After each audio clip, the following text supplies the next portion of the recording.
Bonsoir, bonsoir. Bonsoir, bonsoir Boris Herman, bonsoir à tous, ravi de vous retrouver en ce dimanche pour votre best-of de la semaine. Une nouvelle fois, cette semaine, de nombreux invités se sont succédés sur Monaco Info. Avec eux, nous avons abordé différents sujets tels que la place des médias pendant cette crise sanitaire et notre perception de l'information. Nous avons également parlé qualité de vie en principauté, de relance économique verte et durable, de solidarité, de gastronomie. Puis nous avons pris le large avec Boris Herman, 7e de la Vendée Arctique Les Sables d'Olonne. Bref, 7 jours riches en informations. Sans plus attendre, voici le zapping de votre JT. Moi qui suis vieux, du haut de mes 45 ans, j'ai grandi dans un monde où on avait 3-4 grandes télévisions d'information, 2-3 grands quotidiens, 2-3 radios. On a tous grandi avec une homogénéité de l'information, une compréhension du cycle de l'information, une compréhension des outils aussi pour comprendre l'information.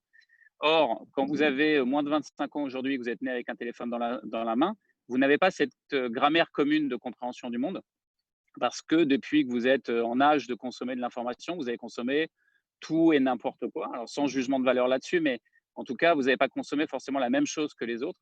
Il y a quand même beaucoup de monde à Monaco, je ne connais pas tout le monde et on s'est rendu compte que les résidents manquaient un tout petit peu d'informations à ce titre. Il a été décidé de mettre en place une cellule information cadre de vie urbanisation de la ville qui réunit tous les services de l'État, la DPUM, l'ADO, la direction des travaux publics, les bâtiments domaniaux, monsieur l'administrateur des domaines également, de façon à faire un point hebdomadairement sur les chantiers en cours ou les chantiers à venir et pour en donner l'information. Il est vrai que le résident informé de ce qu'il va se passer ou de ce qu'il est en train de se passer sera probablement plus apte à supporter la nuisance. Il y avait des appartements, moi j'ai connu des appartements avec encore les toilettes à l'étage.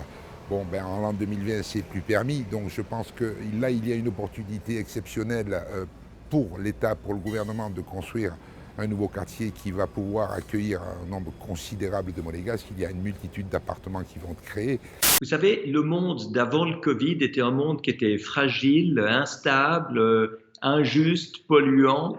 Donc c'est clair que ce n'est pas ce monde-là qu'il faut retrouver. Et si on met tout l'argent de la relance économique pour retrouver le monde qu'on avait précédemment, ça ne va pas être une vraie relance, ça va être un feu de paille. C'est comme autrefois quand on était au charbon et qu'on se demandait si ça valait la peine de passer au pétrole.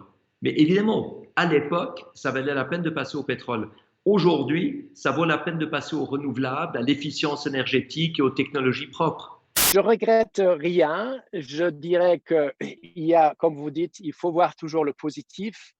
On a pu finir notre chantier de modification de bateau avec plus de respiration, avec un peu plus de calme et attention aux détails, parce qu'on est pratiquement allé à l'eau 2 mois plus tard. On a pu rallonger notre chantier avec une équipe toute réduite à la fin pour des raisons sanitaires. Et aussi pour moi, pour la famille, j'ai pu rester avec ma femme pendant la période d'enceinte.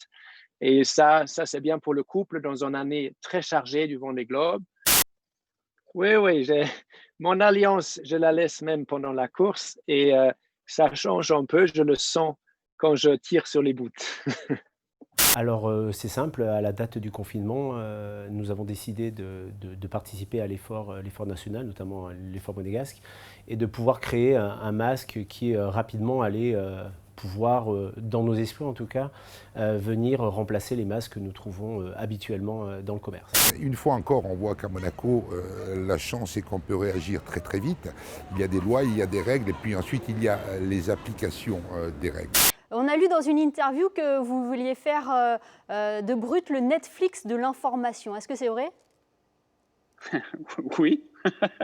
Non, ça me fait sourire parce que on utilise des analogies pour que.